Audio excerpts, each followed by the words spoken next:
इस सेशन में आज आत्मा के स्वरूप के वर्णन की बात भगवान कर रहे हैं। क्योंकि भगवान अर्जुन को धीरे धीरे धीरे धीरे एक ऊंचे ज्ञान की तरफ लेकर जा रहे हैं। क्योंकि अर्जुन की स्थिति यह है कि वो केवल शरीर को ही व्यक्ति समझता है। वो समझ रहा है कि जो शरीर है बस यही है सब कुछ। इससे परे इसका जो सूक्ष्म रूप है, अति सूक्ष्म रूप है, और इस शरीर के जो परे एक सत्ता है, अर्जुन उसको समझ ही नहीं पा रहा है। और भगवान उस ही जो परम सत्ता से पूरी तरह से जुड़ा हुआ ये शरीर है।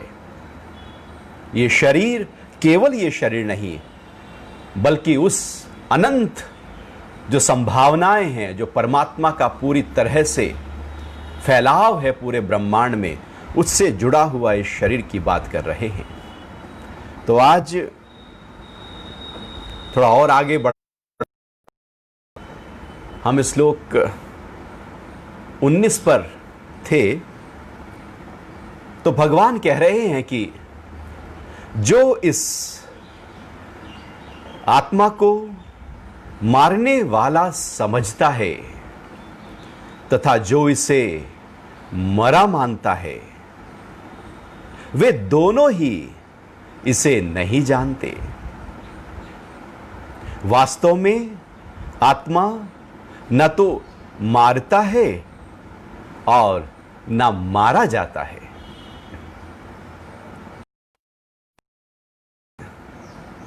भगवान धीरे धीरे व्याख्या कर रहे हैं, व्याख्या कर रहे हैं उस गूढ़ रहस्य की, जिसको यदि जान लिया जाए तो मुक्त हैं। यदि उसको पूरी तरह से उसमें स्थित हो जाएं तो मुक्त हैं। यदि उसमें स्थित हो जाएं तो जीवन सफल है। यदि उसमें स्थित हो जाएं तो वास्तविकता में हम जीवन को सबसे ऊंचे स्तर पर जी रहे हैं। तो भगवान कह रहे हैं, जो इस आत्मा को मारने वाला समझता है और मरा जानता है। दो बातें हो रही हैं यहां पर। एक तो मारने वाला और एक मरा। मारने वाला मतलब कि अब मैं मारूंगा, ये भविष्य की बात हो रही है। और जो मरा जानता है, ये भूतकाल की बात हो रही है। असलियत में देखा जाए तो आत्मा जो है वो काल से बहुत ही परे की अवस्था है। ये काल से बंधा हुआ नहीं है। जो काल से बंध गया वो जन्मेगा, वो मरेगा। लेकिन जो काल से परे है वो कहां जन्मेगा और कहां मरेगा। ये जो आत्मा है, यदि कुछ दिख रहा हो, साकार हो, स्थूल हो, तो जरूर मर जाएगा, जरूर नष्ट हो जाएगा, उसका विनाश हो जाएगा। लेकिन ये तो दिख ही नहीं रहा है, ये तो प्रकट है ही नहीं। इसका जो स्वरूप है वो तो अदृश्य है, वो तो परे है। जो परे है इन इंद्रियों से, मन से, बुद्धि से, वो नहीं मर सकता। क्योंकि मरने की प्रक्रिया के लिए जरूरी है कि जन्म होना, और मरने की प्रक्रिया के लिए जरूरी है कि उसका साकार रूप में प्रकट होना। जो साकार ही नहीं है वो मर नहीं सकता। और ये जो आत्मा है ये पूरे ब्रह्मांड में फैला हुआ है। इसलिए आत्मा का एक उदाहरण के रूप में कहा जाता है कि यह आकाशवत है। जैसे आकाश है, स्पेस है, अनंत है, नापा नहीं जा सकता, इतना अनंत है। तो जब आकाश, जो 5 भूतों में प्रकृति का ही एक सबसे ऊंची एक तत्व है, जब वो ही नापा नहीं जा सकता, वो ही अनंत है, ये आत्मा तो उससे भी अति परे है। ये जो आत्मा है उसने तो आकाश को भी अपने आगोश में लिया हुआ है। आत्मा उससे परे है। तो जब आकाश ही ना मर सकता है, हम आकाश को कैसे काटेंगे? आप छुरा लेकर खड़े हो जाओ और जो स्पेस है, खाली स्थान है, उस पर छुरा चलाओ, तलवार चलाओ, कैंची से काटो, कोई भी अस्त्र, कोई भी शस्त्र लेकर उस स्पेस के दो भाग करना चाहो, हो नहीं पाएंगे। आप बीच में दीवार खड़ी कर दो, जैसी दीवार ढहेगी वो फिर झुकाती हुई एक है। वो कभी कटा ही नहीं था, वो सूक्ष्म रूप में दीवार होने पर भी एक ही है, क्योंकि दीवार भी उसी के आधार पर खड़ी है। तो आत्मा चूंकि इतना अनंत है, वो कैसे मारा जा सकता है? अर्जुन की जो व्यथा है वो उसके नजरिए से बिल्कुल ठीक है। भगवान जिस अवस्था से कह रहे हैं वहां से वो ठीक है। अब जैसे यदि हम भी अपने को देखें तो हम भी तो यही बात करते हैं कि वो मर गया तो हम बहुत दुखी हैं, वो तो मर गया, या वो मर जाएगा। तो ये जो मर गया और मर जाएगा, ये कौन है जो मरा? कौन है जो मर जाएगा? ये शरीर यदि मर गया तो शरीर हम थोड़ी हैं। हम शरीर को ये क्यों कह रहे हैं? अर्जुन ये क्यों समझ रहा है कि जो शरीर है वो ही मैं हूं? शरीर तो जिसके आधार पर चल रहा है उसके पीछे जाना पड़ेगा।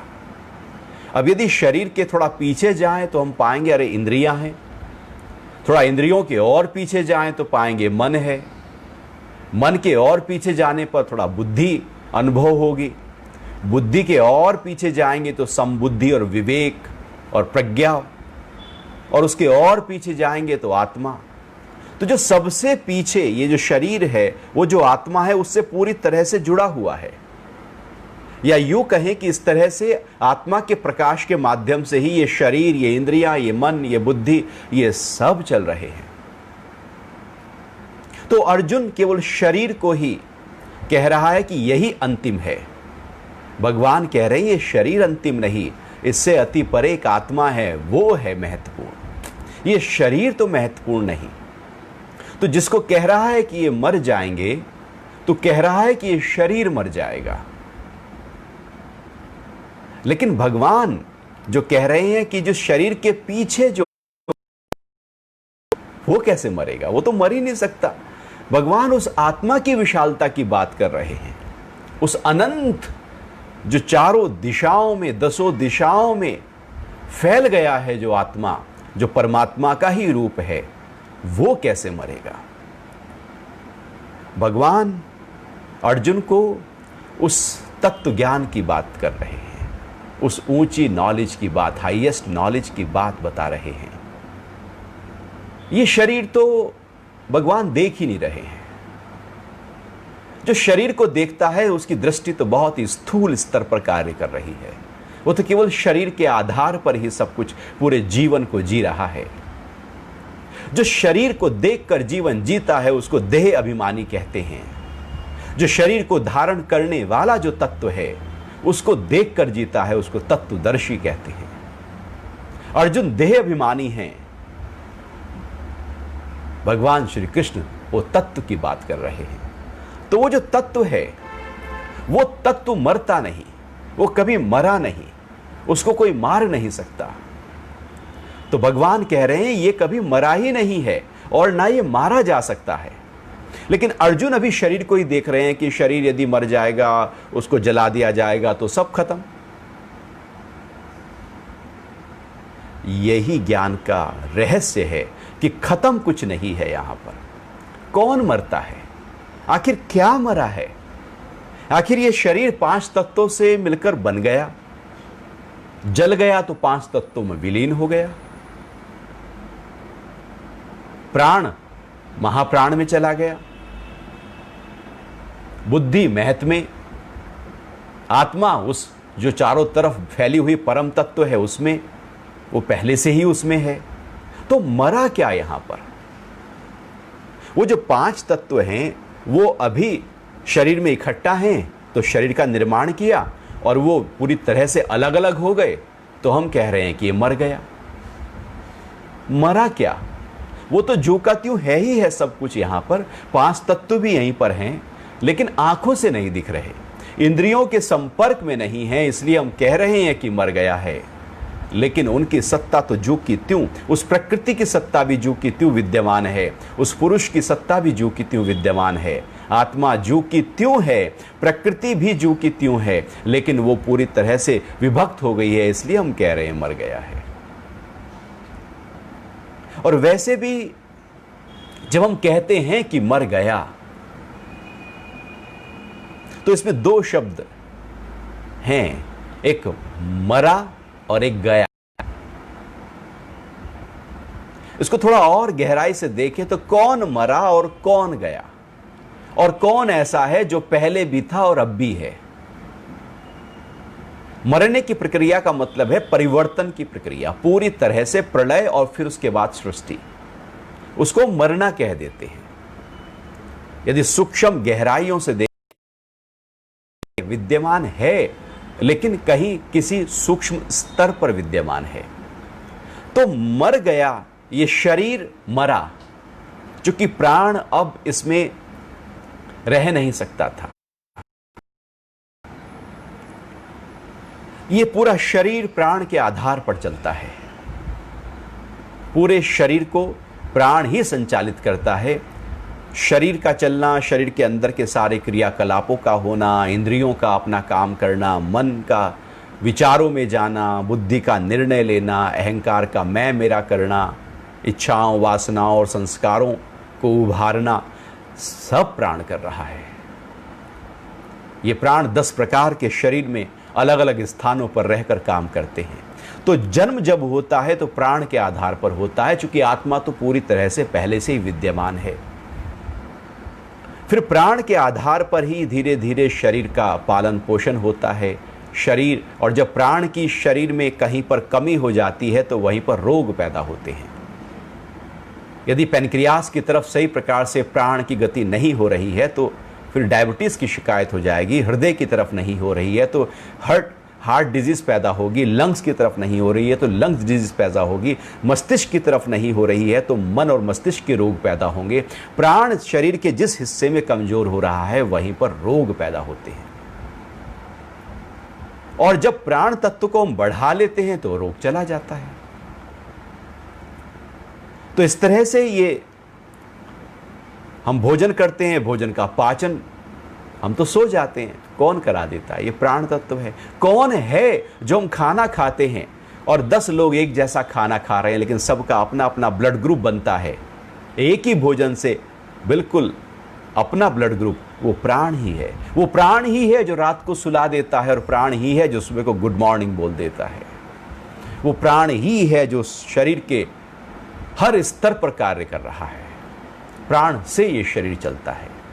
लेकिन जब ये प्राण को ऐसा लगता है कि ये शरीर मेरे रहने लायक नहीं रहा, ये जीर्ण शीर्ण हो गया, ये पूरी तरह से अब टूट गया, पुराना हो गया, अब मेरा इसमें प्रवाह सही प्रकार से हो नहीं पा रहा, या हृदय की सूक्ष्म नस नाड़ियों में प्राण गति नहीं कर रहा है, मस्तिष्क में गति नहीं कर रहा है, तो जब प्राण को ऐसा लगता है कि ये शरीर अब मेरे रहने लायक नहीं रहा, मेरी गति यहां पर सही प्रकार से नहीं हो पा रही है,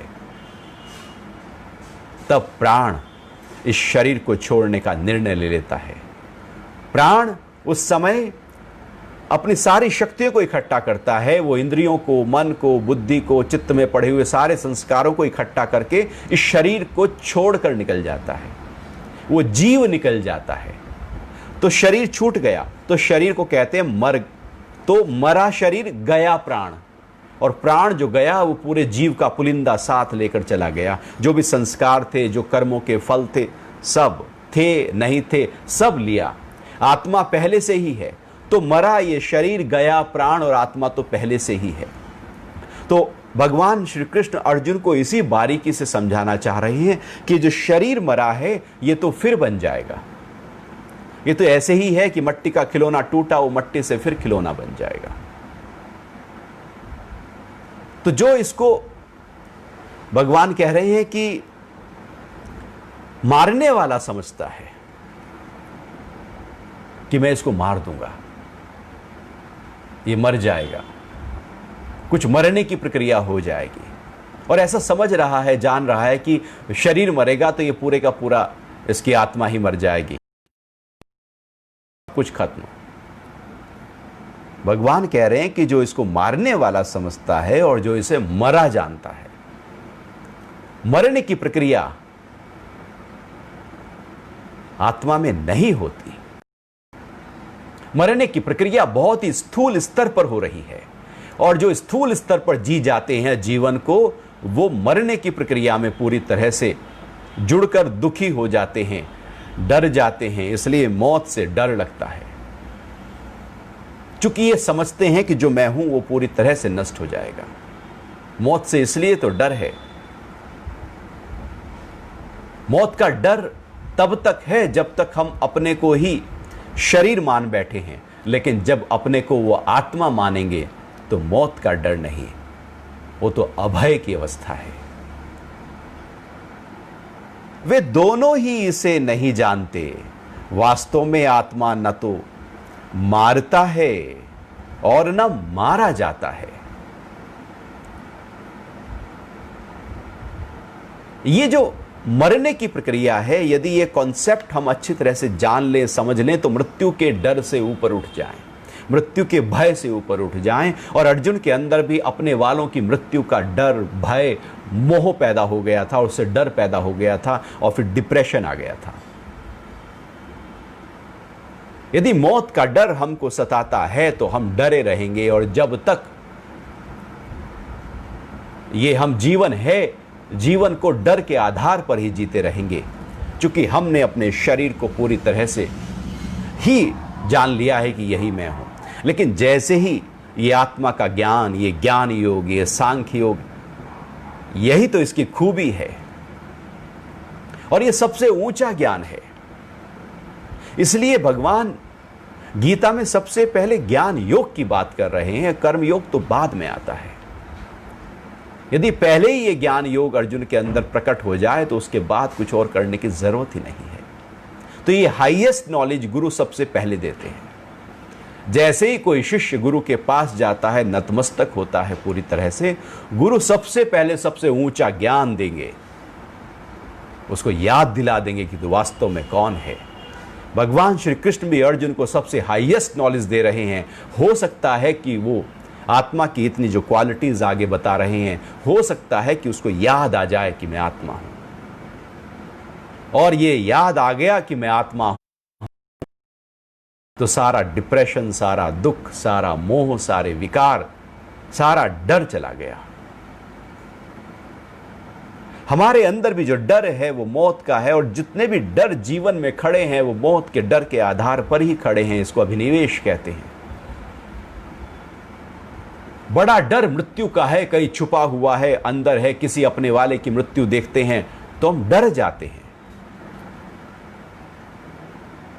और इसलिए मौत से हम जहां कोई मरा है, मरने की सूचना है, हम बचते रहते हैं, डरते रहते हैं। जबकि मौत से डरने की बात ही नहीं है, उसको तो पूरी तरह से साक्षात्कार करने की बात है, समझने की बात है, जानने की बात है। इसलिए बहुत जगह साधनाएं, वो फिर जब शरीर मर रहा है तो वहां पर एक अनूठी, इसलिए शमशान में जाकर कुछ लोग साधनाएं करते हैं। वास्तविकता में जो सत्य है उससे यदि हम अपने आप को बचा कर रखेंगे तो डरे रहेंगे अंदर से। यदि उस वास्तविक शरीर के जो सत्य है, ये शरीर जन्मा था, ये मर जाएगा, ऐसे ही है, बीच की एक यात्रा है, लेकिन वास्तविकता में जो मैं हूं वो मर नहीं सकता, तो मौत का फिर डर ही नहीं है। और उस मौत के डर के आधार पर जीवन में छोटे छोटे डर हमारे सामने खड़े रहते हैं। यदि मौत का ही डर निकल गया तो जीवन के सारे डर निकल गए। हम आत्म भाव में कोई डर नहीं होता।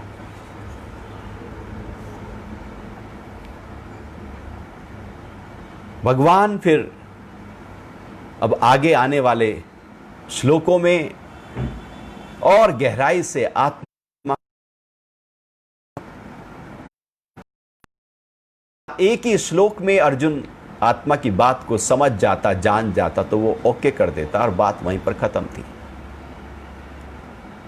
हम भी तो देखें कि हम भी तो आत्मा की बात कर रहे हैं, लेकिन क्या हम आत्म भाव में बात करने से स्थित हो जाते हैं? बात से स्थित होना मुश्किल होता है, लेकिन जैसे हम अपने आप को लेकर आएंगे कि मैं इतना विशाल हूं, इतना विराट हूं, तो हम स्थित हो जाएंगे। शब्दों से स्थित नहीं हो सकते, लेकिन शब्दों के माध्यम से उसका जो अर्थ है, उसका जो भाव है, और उसके भाव में जो यदि हम अनुभव कर लें, तो हम उसी पल उस ऊंची स्थिति में अपने स्व के भाव में स्थित हो सकते हैं। तो आगे भगवान कह रहे हैं कि यह आत्मा ना तो कभी जन्म लेता है और ना कभी मरता है, तथा ना यह उत्पन्न होकर फिर होने वाला है, क्योंकि यह अजन्मा, नित्य, सनातन और पुरातन है। शरीर के मारे जाने पर भी यह नहीं मरता।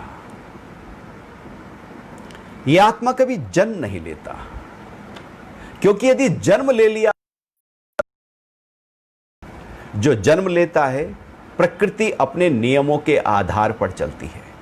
प्रकृति के नियम बिल्कुल सीधे सच्चे हैं, सब कुछ नियमों के अनुसार चलता है, और हमारी इच्छाएं भी जब नियमों के अनुसार होती हैं तो बिल्कुल हम सुकून में होते हैं। यदि इच्छाएं नियमों के विरुद्ध हो जाएं कि मैं नहीं मरूं, मैं कुछ ऐसे इंतजामात करूं कि जिससे मैं ना मरूं, ये नियम के विरुद्ध हम जा रहे हैं। ऐसा हो ही नहीं सकता। नियम है कि जो जन्म लेता है उसकी मृत्यु होती है, जो बनता है वो मिटता है, जो पैदा होता है वो नष्ट हो जाता है, जो बढ़ता है वो घट जाता है। नियम है कि यहां पर हमेशा हलचल है ही है। तो आत्मा इस प्रकृति के नियम से परे की बात है। प्रकृति के नियम आत्मा के लिए नहीं है। प्रकृति के नियम प्रकृति से जो बने हुए 5 तत्व हैं, जो कुल मिलाकर 24 पदार्थ हैं, वहां पर ही लागू होते हैं, उससे परे लागू नहीं होंगे। जैसे आप आकाश में उड़ जाओ पूरी तरह से, तो कौन से देश के नियम आप पर लागू होंगे? आप इस देश में हैं, जिस देश में हैं वही के नियम लागू होने वाले हैं। फिर दूसरे देश में जाओगे तो वहां के नियम लागू हैं। अब आप किसी देश में ही नहीं हो तो कोई नियम आप पर लागू नहीं है। शरीर में भी प्रकृति के नियम लागू हैं। मन, बुद्धि, अहंकार, ज्ञानेंद्रियां, कर्मेंद्रियां, ये सब प्रकृति से मिलकर बना है, तो प्रकृति के नियम यहां पर लागू होते हैं। और प्रकृति का नियम है कि जो बनता है वो मिटता है। प्रकृति का नियम है कि परिवर्तन होगा ही होगा। आत्मा प्रकृति नहीं है, आत्मा तो पुरुष है। तो भगवान कह रहे हैं कि यह आत्मा ना तो कभी जन्म लेता है, क्योंकि यह प्रकृति से बंधा हुआ नहीं है, और ना कभी मरता है। तो जन्म लेगा तो मरेगा, और जो जन्म लेगा वो जरूर मरेगा। यहां जिसने जन्म लिया है वो मरा ही है। जन्म के साथ माता बच्चे को केवल जन्म नहीं देती, बल्कि मृत्यु भी साथ साथ देती है। जन्म होते ही अब उसकी मौत निर्धारित हो गई है।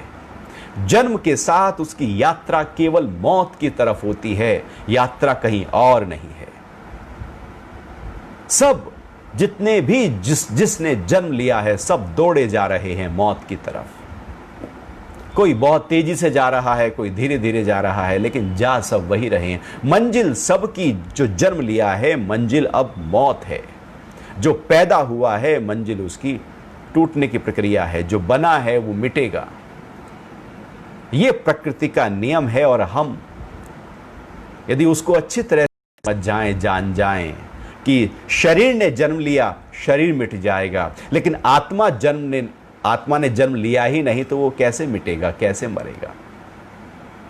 तो ये आत्मा कभी जन्म लेता ही नहीं है, आज तक जन्म लिया ही नहीं है, क्योंकि प्रकृति के नियम इस पर कार्य करते ही नहीं है। क्योंकि प्रकृति स्थूल है और ये पुरुष जो है वो अति परे, अति सूक्ष्म है। तथा यह न उत्पन्न होने वाला है, ये ऐसा नहीं है कि ये पुनर्जन्म जो होता है कि मरे और फिर जन्म हुआ, फिर मरे, फिर जन्म हुआ, 84 लाख योनियां हैं और लगातार यही प्रक्रिया चलती रहती है। ये पुनर्जन्म की जो, चूंकि आत्मा ने जन्म ही नहीं लिया तो उसकी मौत नहीं, जब उसकी मौत नहीं तो अगला जन्म भी उसका नहीं। पुनर्जन्म तो जीव का होता है। पुनर्जन्म अर्थात जो हम कर्म करते हैं, हमारी इच्छाएं हैं, वासनाएं हैं, मन के आधार पर जो कर्म करते हैं, बुद्धि के आधार पर जो करते हैं, सब हमारे चित्त में जाकर इकट्ठा हो जाते हैं और वो संस्कार के रूप में, वो संस्कार हमारे अंदर जब इकट्ठा होते हैं, चित्त में इकट्ठा होते हैं, वो सारे संस्कार ही जिम्मेवार होते हैं नए जन्म के। जब तक वो सारे संस्कार खत्म ना हो जाएं, जन्म आएगा ही आएगा। नया जन्म आएगा, उन कर्मों के फलों को भोगने के लिए मिलेगा ही मिलेगा, क्योंकि वो तो कर्म हमारे हैं। बैंक में पैसा यदि आपके नाम पड़ा है तो वो आपके ही नाम पड़ा रहेगा, भले व्यक्ति ना रहे। लाखों करोड़ों रुपया बैंक में वही पड़ा है जिनका कोई वारिस नहीं है, लेकिन उन्हीं के नाम पड़ा है। यदि कर्म मैंने किया तो फल मेरा खड़ा है, और फल यदि इस जन्म में भोग कर सब खत्म तो मुक्ति, लेकिन यदि बाकी रहा तो फिर नया जन्म है। लेकिन वो जन्म जीव का होगा, मुझ आत्मा का नहीं होगा। यदि मैं उस आत्म भाव में टिका हूं तो मेरा कोई जन्म नहीं, लेकिन यदि मैं उस भाव में टिका ही नहीं हूं तो फिर जन्म है। तो फिर वो जीव का है, वो प्राण उस जीव को, उस पुलिंदे को जो साथ लेकर चलता है, वो फिर एक नया शरीर धारण करता है। फिर वो जन्म होकर फिर पूरी जीवन की प्रक्रिया होती है, और ऐसे ये चलता रहता है। तो आत्मा जू की त्यों सब जगह विद्यमान है ही है। आत्मा के अंदर ये सारा खेल होता रहता है प्रकृति में। आत्मा कभी दोबारा सा वो मर के फिर जन्म ले और फिर मरे फिर जन्म ले, लागू नहीं होता। ये तो प्रकृति है, क्योंकि यह अजन्मा है। अब आत्मा की क्वालिटी की बात कर रहे हैं कि ये आत्मा जो है वो अजन्मा है, आज तक जन्म ही नहीं लिया है। क्योंकि परम पिता परमात्मा, जब हम ऐसे अंदर देखते हैं तो वो आत्मा है, और जब उसी आत्म भाव में टिककर हम ऐसे देखते हैं तो वो परमात्मा है। जब फैलाव है वही परमात्मा है, और जब हम अपने भीतर धीरे धीरे अपने अंतर्मुखी होकर अपने ही उस शुद्ध स्वरूप में स्थित हो जाते हैं तो वह आत्मा है। वो आत्मा अजन्मा है, क्योंकि प्रकृति के नियमों से परे है, नित्य है, सनातन और पुरातन है, हमेशा रहेगा। आत्मा की क्वालिटी है कि वो नित्य नूतन है, हमेशा जैसे एकदम नया। पुराना वहां कुछ है ही नहीं, कुछ पास्ट नहीं है आत्मा का, कुछ फ्यूचर नहीं है आत्मा का, बस वो तो है। जो है उसका पास्ट फ्यूचर नहीं होता। इसलिए वास्तविकता में जीवन को जीने का सही तरीका होता है कि वर्तमान में आकर जियो। हम तो पास्ट और फ्यूचर में ही जीते रहते हैं। पास्ट में वो सब मेमोरीज होती हैं, फ्यूचर का इमेजिनेशंस होते हैं, बस जीवन जी जाते हैं। लेकिन वास्तविकता में जीवन तो है में जी रहा है, अभी में जिया जा रहा है, और अभी के भी बहुत ही सूक्ष्म स्तर पर जीवन चल रहा है। हम उस जीवन को छोड़कर कहीं और चले जाते हैं। आत्मा नित्य है, पल पल है, लगातार बह रहा है ये जीवन। यदि हम उस भाव में अपने आप को ले आए तो हम आत्मा का अनुभव कर लेंगे। लेकिन हम तो मन के आधार पर जी जाते हैं, जहां पर सारे दुख खड़े हैं, पास्ट खड़ा है, फ्यूचर खड़ा है, प्लानिंग खड़ी है, कल ये करेंगे वो करेंगे। पल की खबर नहीं सामान 100 बरस का। शरीर की कोई खबर नहीं है। ये यदि जन्म इसने ले लिया तो मर जाएगा, कब मर जाएगा नहीं कह सकते। हम प्लानिंग तो यही करते हैं 100 साल, जीवेम शरदा शतम। उद्घोष तो वेदों का यही है कि 100 साल जिए हैं। सब तैयारी तो वही है कि 100 साल जिए। खान पान वैसा है, दिनचर्या वैसी है, नींद वैसी है, मन की अवस्था वैसी है। लेकिन कैसे कह सकते हैं कि 100 साल जिएंगे? कुछ पता नहीं है कब चले जाएं, लेकिन यदि उस नित्य भाव में टिक जाएंगे तो फिर ये शरीर जाए या न जाए, लेकिन मैं उस ऊंचे भाव में टिका रहूंगा, आत्म भाव में टिका रहूंगा। अपने आप को नित्य अवस्था में टिकाए रखना है।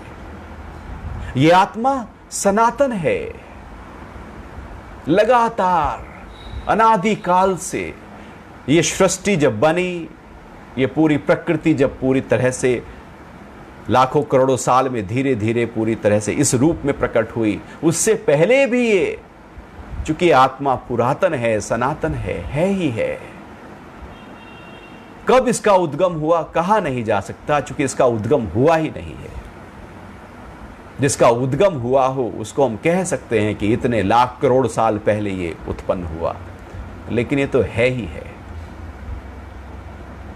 शरीर के मारे जाने पर भी यह नहीं मरता, शरीर मर जाएगा। तो भगवान अर्जुन को कह रहे हैं ये शरीर मर जाएगा, लेकिन जो आत्मा है वो नहीं मरेगा। और वास्तविकता में यदि हम कहें कि मैं कौन हूं, जो एक प्रश्न है जो आदि गुरु शंकराचार्य ने, जब उनके गुरु ने पूछा कि तुम कौन हो, तो उन्होंने फिर कहा कि मैं वो आत्म तत्व हूं, चिदानंद रूप शिवोहम शिवोहम। जब हम ये अनुभव कर लें कि मैं वो हूं, तो शरीर यदि मर गया तो वो नहीं मर सकता। लेकिन जब हम उसको अनुभव नहीं करते तो हम सोचते हैं कि मैं मर गया तो सब खत्म। तो शरीर के हे अर्जुन मारे जाने पर भी ये सब मारे जाएंगे, लेकिन इनको जो धारण करने वाला आत्म तत्व है वो कभी नहीं मरेगा। तो शरीर के मारे जाने पर भी आत्मा नहीं मरता, और तू आत्मा है, ये सब आत्म तत्व हैं। तू इनको आत्म देख, शरीर ना देख। अर्जुन शरीर देखे बैठा है, और शरीर से ही तो मोह होता है, सारे शरीर से ही तो, शरीर से जुड़े हुए संबंधों में ही तो सब पचेड़ा है जीवन का। लेकिन उससे परे जो है भगवान, वहां पर टिका रहे हैं। आगे कह रहे हैं कि हे पार्थ, जो पुरुष इस आत्मा को अविनाशी, नित्य, अजन्मा और अव्यय जानता है, यह किसी को कैसे मार सकता है और कैसे किसी को मरवा सकता है। अब मैं कहूं कि मैं उसको मारूंगा, अर्जुन कह रहा है कि मैं उसको कैसे मारूं। भगवान कह रहे हैं ना तू मारने वाला है ना वो मरने वाले हैं। ये मारने वाला और मरने वाले दोनों ही नहीं है, दोनों ही आत्मा है। ये मारना और मरने से ऊपर उठने की प्रक्रिया ज्ञान है, क्योंकि ये जो आत्मा है ये अविनाशी है, इसका नाश नहीं है। प्रकृति का नाश है, हर चीज का नाश है। प्रकृति में नाश गुण विद्यमान है, आत्मा में अविनाश गुण विद्यमान है। अर्जुन जो नाश हो जाएगा उसको देख रहा है, भगवान जिसका नाश नहीं हो सकता उसको देख रहे हैं। इसलिए भगवान कह रहे हैं कि ये जो आत्मा है ये अविनाशी है। अविनाशी का नाश कोई कर ही नहीं सकता। जो पहले से ही अविनाशी है आत्मा, यदि तू उस अविनाश स्वरूप को जान ले तो तेरे अंदर ये जो मोह पैदा हो गया है, डर पैदा हो गया है, ये जो हलचल पैदा हो गई है कि मैं इनको मारूंगा, ये मर जाएंगे, तू मारने वाला कौन है और ये मरने वाले कौन है? ना तू मारने वाला है ना ये मरने वाले हैं, ना, चूंकि ये आत्मा ना तो मार सकता है ना ये आत्मा किसी को मार सकता है। स्थितियां यहां पर नहीं होती, ना तो ये खुद मर सकता है। मतलब यहां पर भगवान कह रहे हैं कि जो तू है, क्योंकि किसी के मरने का डर तब पैदा होता है जब उससे पहले अपने मरने का डर। मौत ऐसे नहीं यहां से शुरू होती है, मौत का डर यहां से शुरू होता है। अर्जुन को कहीं ना कहीं, चूंकि उसे यह पता है कि मैं भी मरूंगा, हो सकता है ये मुझे मार डाले, तो मरने का डर यहां से भी होगा। जब मरने का डर अपने में होता है तो मरने का डर संबंध वालों का भी होता है। ऐसा नहीं कि ये सब मर जाएंगे मैं ही जिंदा रह जाऊंगा। ये मार नहीं सकता, किसी को मार नहीं सकता, क्योंकि आत्मा तो पूरी तरह से महा करता है, अविनाशी है, इसका नाश नहीं होगा, नित्य है और अजन्मा है तथा अव्यय जानता है। जो इसको वो किसी को कैसे मार सकता है, कैसे मरवा सकता है। अर्जुन का जो डर है वहां से उसको उठाया जा रहा है, उभारा जा रहा है, आत्म भाव में टिकाया जा रहा है। और यदि गीता के इन श्लोकों को हम अपने आत्मसात कर लें, अध्यात्म सिद्ध हो गया।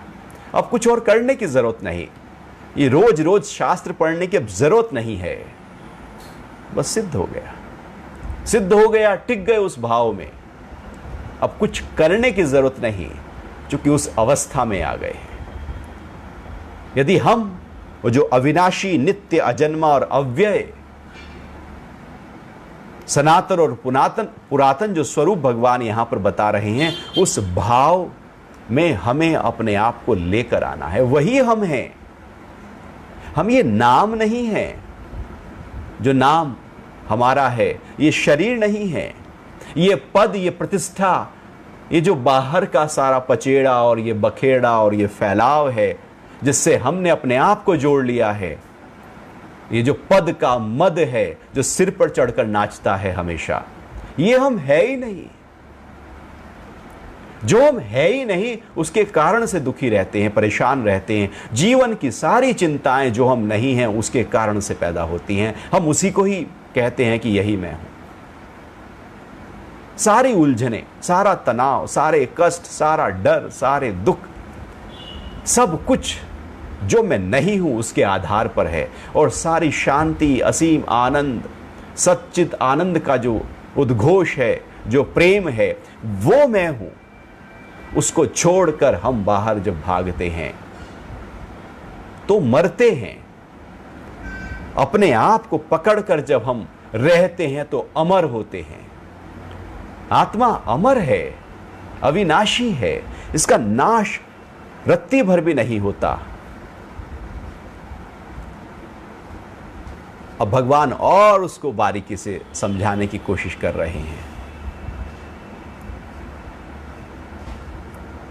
जैसे मनुष्य फटे पुराने कपड़ों को उतार कर नए वस्त्रों को धारण करता है, वैसे ही यह जीवात्मा पुराने शरीरों को त्याग कर नए शरीरों को धारण करती है।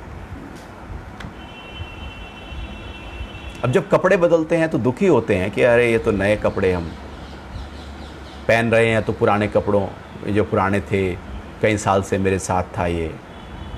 कुछ लोग तो कई कई सालों से कपड़े साथ ही रखते हैं, तो जब पुराना फट जाएगा, जीर्ण शीर्ण हो जाएगा, तब तक छोड़ते ही नहीं है उसको। तो उसको साथ में चूंकि आसक्ति हो जाती है। हमारी कपड़ों के साथ आसक्ति पड़ी है तो शरीर तो बहुत आसक्ति से भरा हुआ होगा। जब बाहर की चीजों में आसक्ति पड़ी है तो शरीर में आसक्ति का तो महासागर होगा। तो लेकिन भगवान और बिल्कुल सिंपल उदाहरण दे रहे हैं, बिल्कुल जैसे बच्चे के लिए उदाहरण कि पुराने कपड़े तुमने छोड़े, नए कपड़े पहने, ये बताओ खुशी मनाते हो या दुख मनाते हो? हम तो यही करते हैं ना, नया कपड़ा कुछ आता है तो भगवान को अर्पण करते हैं, खुशी मनाते हैं, उत्साह में आते हैं, उमंग में आते हैं, उल्लास में आते हैं। आप शॉपिंग करने जाओगे, पता है कि आप नया कपड़ा लेकर आओगे, तो नया कपड़ा मिलेगा, इस बात से ही एकदम रौनक आ जाती है कि वाह अब तो नए कपड़े पहनेंगे। जब नया कपड़ा आने पर खुशी मनाते हो, नई गाड़ी आने पर खुशी मनाते हो, नया घर बनने पर खुशी मनाते हो, सब कुछ नया होने पर खुशी मनाते हो, भगवान कह रहे हैं शरीर भी नया हो जाएगा तो इसमें दुख किस बात का? जब खुशी मनाते आए हो, बाहर सब कुछ नया हो रहा है, तो ये भी तो नया ही हो रहा है, इतना पुराना हो गया। अब पुराने शरीर में क्यों रहना चाहते हो? ये जीव अपने कर्मों के आधार पर नया शरीर धारण कर लेगा, तो खुशी मनाओ कि नया शरीर होगा। मौत गम के पल नहीं, मौत तो एक ऐसा समय है, यदि उस आत्म भाव में आ जाओ तो उससे अनूठा कोई समय नहीं है जीवन का, चूंकि जीवन के जो प्रकृति का नियम है वो पूरी तरह से पूर्ण हो रहा है। ये शरीर जो जन्मा था वो मृत्यु की तरफ जा रहा है, आत्मा पूरी तरह से अपने उस असीमता में विलीन हो रही है। उससे बड़ा उत्सव कोई है नहीं, इसलिए 16 संस्कारों में अंतिम संस्कार वो भी है। जैसे खुशी बचपन जन्म लेने की मनाई, वही खुशी वो हो, लेकिन वो तब होगी जब हम उस ऊंचे भाव में होंगे। और उस ऊंचे भाव में आकर देखो ना कि ये शरीर पुराना हो गया, और ये वास्तविकता में भगवान बहुत ही बारीकी से उस प्राण तत्व की बात कर रहे हैं, जो प्राण को लगता है कि ये शरीर पुराना हो गया है, फट गया है, गल गया है, छिदड़े हो गए हैं, इसके सारी नस नाड़ियाँ कमज़ोर हो गई हैं, सारे ऑर्गन बिल्कुल अच्छी तरह से काम नहीं कर रहे हैं। ऑक्सीजन ये बाहर से जो प्रकृति का संपर्क संबंध इस शरीर के साथ है, अब वो टूट रहा है, वो अब संबंध बनाने लायक नहीं है। तो फिर ये जो शरीर है अब नया चाहिए, तो प्राण शरीर को नया ले लेता है। तो इसमें दुख करने की कोई चिंता की बात ही नहीं है। नए कपड़े पहने खुशी मनाओ, नया शरीर है खुशी मनाओ, यहां खुशी ही मनानी है। और हम सारे जीवन भर आयोजन करते रहते हैं, दुखी कैसे रहें? हम परेशान होने के आयोजन कर रहे हैं। भगवान कह रहे हैं कि शरीर भी नया हो रहा हो तो खुशी मनाओ, मौत भी हो रही हो तो खुशी मनाओ। और हम जरा जरा सी चीजें टूट जाती हैं, खो जाती हैं, हम उसका गम बनाए रखते हैं। जीवन को गम के साथ थोड़ी जीना है, दुख के साथ थोड़ी जीना है। ये कोई टेंशन के साथ जीने की प्रक्रिया थोड़ी है। ये तनाव में जी जाने के लिए जीवन थोड़ी है। जीवन तो जी जाने के लिए है। जैसे फूल है, कोई तनाव में थोड़ी रहता, खिलता है, खुशबू बिखेरता है। ये जीवन भी जीवंत है, खिल जाने के लिए है। और हम छोटी छोटी आसक्ति में, मोह में उलझे रहते हैं, फंसे रहते हैं, अटके रहते हैं और दुखी होते रहते हैं, परेशान होते रहते हैं, छोटे छोटे सुखों की तलाश करते रहते हैं, अपनी इच्छाओं की पूर्ति में लगे रहते हैं। भगवान कह रहे हैं जीवन इससे बहुत ऊंचे स्तर पर बह रहा है। ये शरीर पुराना हो गया तो नया हो जाएगा। तो ये जीवात्मा, ये सब बूढ़े हो गए हैं सामने जो खड़े हैं। अब भीष्म पितामह हैं, 150 साल से ऊपर की उम्र है उनकी। अब शरीर का पुराना हो गया है, अब नया बदलने की बारी आ गई है, तो परेशान क्यों हो रहे हो? तो शरीर जब पुराना होगा नया हो जाएगा। और कई बार ऐसा होता है कि जवानी में व्यक्ति चला जाता है तो प्राण के लिए वो पुराना हो चुका होता है, क्योंकि प्राण अब सही प्रकार से गति नहीं कर रहा होता, हार्ट में गति नहीं कर रहा होता, ब्रेन में गति नहीं कर रहा होता, शरीर के अंगों में गति नहीं कर रहा होता। एक्सीडेंट से जब मृत्यु होती है तो वहां पर भी शरीर पूरी तरह से छिन्न भिन्न हो जाता है। तब भी प्राण को लगता है कि ये शरीर रहने लायक नहीं रहा। किसी भी कारण से जब शरीर में कोई भी प्राण की रुकावट पैदा होती है तो प्राण नया शरीर धारण कर लेता है, जैसे हम नए कपड़े पहन लेते हैं।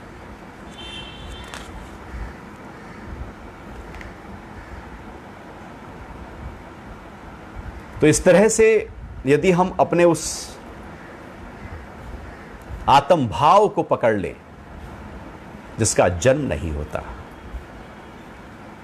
जिसका नाश नहीं होता, जिसकी मृत्यु नहीं होती, जिसमें रत्ती भर भी परिवर्तन नहीं होता, जो लगातार आनंद की अनुभूति के साथ, प्रेम की अनुभूति के साथ, जो ज्ञान स्वरूप है, प्रेम स्वरूप है, क्यों ना उस ऊंचे स्तर पर जाकर जीवन को जिया जाए। निचले स्तर पर जीवन तो बहुत निचले स्तर का जीवन होता है।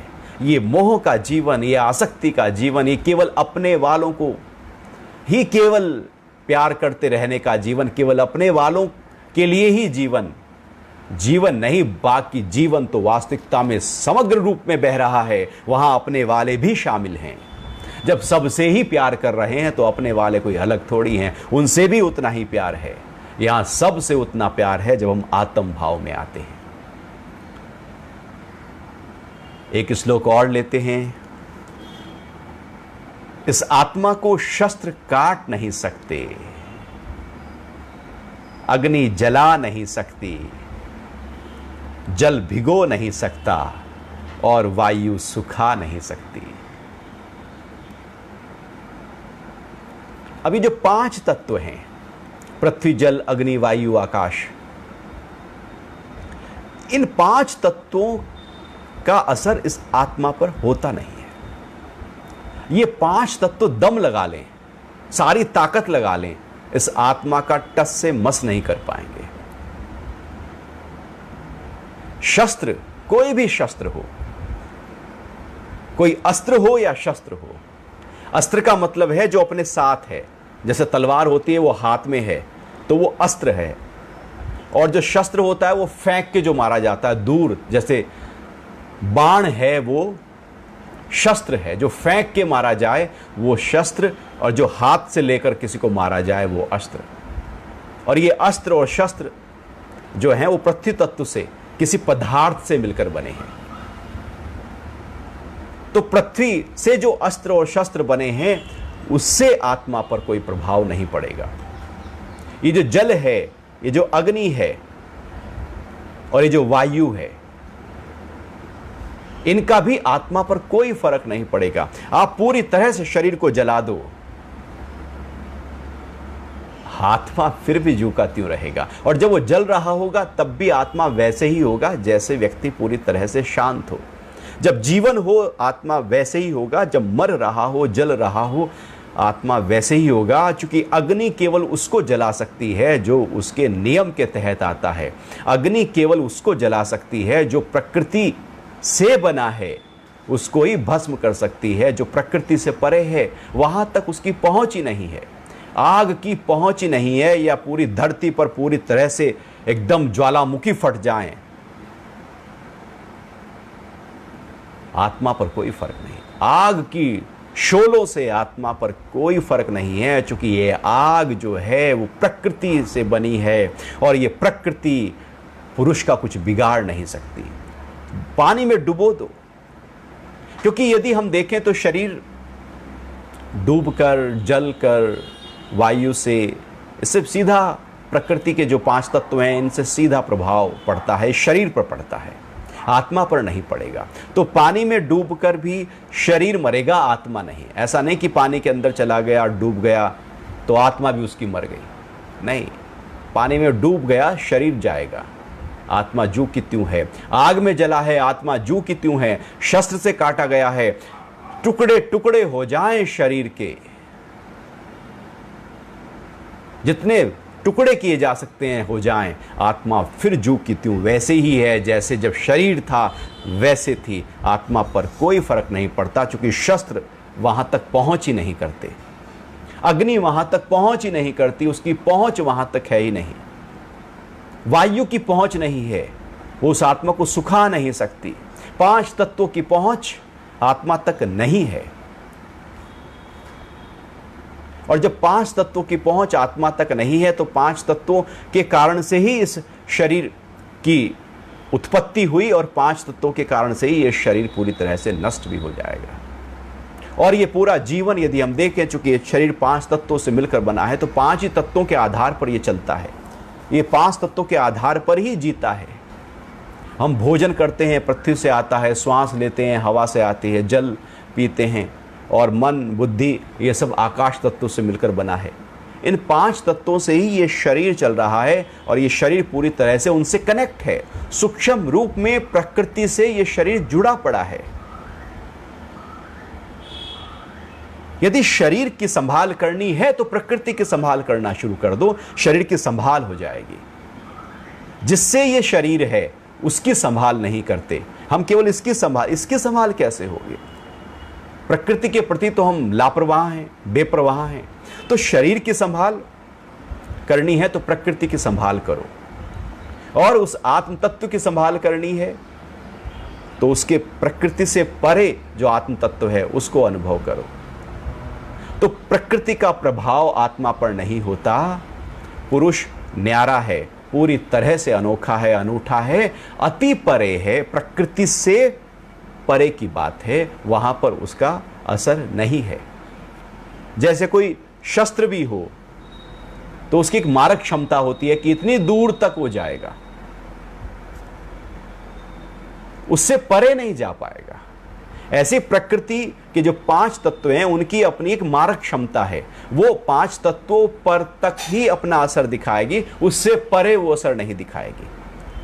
तो प्रकृति के जो 5 तत्व हैं उनसे ये शरीर बना है तो वहीं तक उसका असर होगा, आत्मा पर उसका असर नहीं होगा। तो अभी आपके कुछ प्रश्नों को ले लेते हैं। आगे भी भगवान, इससे आगे जो श्लोक है वहां पर भी आत्मा की बात आगे करेंगे, तो हम अगली बार उसको और गहराई से चर्चा करेंगे।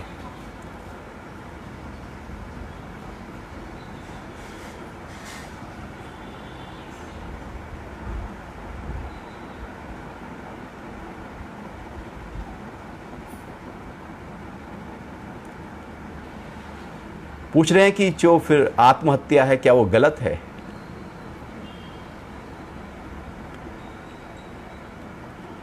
हिंसा का भाव ही गलत है।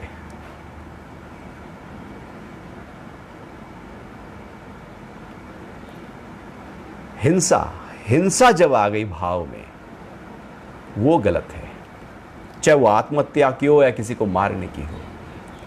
महत्वपूर्ण है कि जो हिंसा है वहां से ही भगवान अर्जुन को उठा रहे हैं। हिंसा करने में हिंसा नहीं होती, हिंसा के भाव में हिंसा होती है। मैं किसी को मारूंगा, यह हिंसा है, मारने में हिंसा नहीं। लेकिन वो मारने की प्रक्रिया तब होगी जब पहले भाव प्रकट होगा। यहां सारा खेल भाव का है कि मेरे अंतरतम में चल क्या रहा है। अहिंसा का मतलब है कि अपने अंदर में वो मारने का भाव ही खत्म हो गया। तो भगवान अर्जुन में वो जो आत्मा है उसमें टिका रहे हैं, और जो आत्मा है जब हम उसमें टिक जाते हैं तो वहां हिंसा है ही नहीं। हिंसा तो देह अध्यास में है, हिंसा तो निचले स्तर पर है, हिंसा आत्मा में नहीं होती। यदि आप आत्म भाव में टिके हैं तो वहां होगी। शरीर ये मर नहीं सकता, इसकी हत्या करोगे। ये जो अंदर हैं, जो कर्म के फल है वो जू के त्यों रहेंगे, ये शरीर फिर बन जाएगा। हत्या किसकी होगी? ये आत्महत्या असलियत में मूढ़ होते हैं जिनके पास कोई मास्टर नहीं है, गुरु नहीं है, उस अवस्था से ऊपर ले जाने के लिए वो इस तरफ जाते हैं। लेकिन जिनके पास गुरु होते हैं, वो गुरु तो अपने उस भक्त, उस शिष्य के एकदम हाईएस्ट में ले जाते हैं। आत्महत्या, आत्मा की हत्या हो सकती है क्या? आत्मा की हत्या हो ही नहीं सकती। यह आत्महत्या शब्द ही अनूठा है, अनोखा है, बिल्कुल गलत है। कौन किसकी हत्या कर सकता है? यह शरीर जू का रहने वाला है। हां, ये जो इकट्ठा है यहां पर शरीर, ये टूट जाएगा, ये संबंध टूट जाएगा, का सब टूटेगा, लेकिन कहीं और किसी रूप में, सूक्ष्म रूप में फिर से तैयार हो जाएगा। आत्महत्या पूरी तरह से गलत है। कहीं से भी वो किसी भी रूप में उसका प्रभाव हमारे चित्त के, ऐसे ही उस आत्मा ने अपना एक सीईओ अपॉइंट कर दिया है, वो प्राण है। सब कुछ वो प्राण करेगा, आत्मा कुछ नहीं करेगा। वो जू का त्यों रहेगा। इस प्राण के आधार पर जन्म होगा, मृत्यु होगी, पुनर्जन्म होगा या मुक्ति होगी। जो कुछ होगा इस प्राण के आधार पर होगा। ये प्राण पूरे ब्रह्मांड में वैसे ही व्याप्त है जैसे ये अक्षम स्तर पर बहते हुए प्राण को अनुभव करना शुरू कर दें और इसकी गहराई गहराई गहराई में चले जाएं तो वो गहराई ही आत्मा तक पहुंचा सकती है। इस शरीर की पहुंच आत्मा तक नहीं, इंद्रियों की पहुंच आत्मा तक नहीं, मन की, बुद्धि की, अहंकार की पहुंच आत्मा तक नहीं है। आत्मा तक तो पहुंच केवल प्राण की है। और यदि हमने इस प्राण को साध लिया, इसलिए उपनिषदों में प्राणों उपासना की बात आती है। इस प्राण को यदि साध लिया और ध्यान की प्रक्रियाओं में इसी प्राण, प्राणायाम की प्रक्रियाओं में इसी प्राण, और भगवान भी आगे प्राणायाम की बात करेंगे, ये प्राण ही है जो आत्मा तक पहुंचा सकता है साधना के माध्यम से। तो प्राण एक ऐसा तत्व है जो मुझे मेरे स्वरूप तक जोड़ देगा, मिला देगा। इसलिए इसको ध्यान देना है, इसकी उपासना करनी है, इसको भी बल देना है। प्राण जब बलिष्ठ होता है नाय आत्मा बलहीनेन लभ्य। उपनिषद का उद्घोष है कि जब शरीर बलहीन होता है, प्राण इसमें कम हो जाता है, तो आत्मा का लाभ नहीं प्राप्त किया जा सकता, आत्मा का अनुभव नहीं किया जा सकता। जब प्राण प्रचुर मात्रा में दिव्यता के साथ शरीर में प्रकट हो, तो वह प्राण आत्मा तक हमारा परिचय करा जा सकता है। इसलिए कहते हैं कि बासी फूल पूजा के काम नहीं आते। यदि हम कहें कि जीवन के अंतिम पड़ाव पे हम सारा समय अध्यात्म को देंगे, सत्संग को देंगे, अपने स्वरूप को जानने में देंगे, तो हमारा प्राण ही कमजोर हो गया है, हमारा प्राण ही हमें आत्मा तक नहीं पहुंचा सकता, तो बाद में नहीं होगा। ये तो तभी हो सकता है जब प्राण प्रचुर मात्रा में हो, तो ये प्राण पहुंचा देगा मुझे मेरे ही आत्म तत्व तक।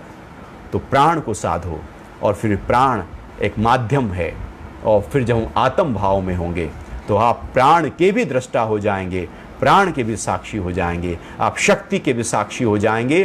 और फिर वो अवस्था आएगी जहां शक्ति शिव के साथ मिल जाएगी, शिव शक्ति अभेद सिद्ध हो जाएगा। अब प्राण पूरी तरह से उस आत्म भाव में लीन हो जाएगा।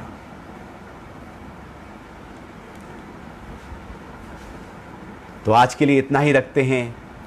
प्रश्न और भी हैं, अगली बार इन प्रश्नों की चर्चा करेंगे, और भगवान ने गीता में जो और आत्मा की गहराइयों की बात की है उस पर चर्चा करेंगे।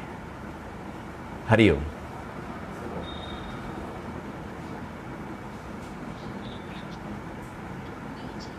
हरिओम जी, हरिओम, हरिओम, हरिओम, हरिओम जी।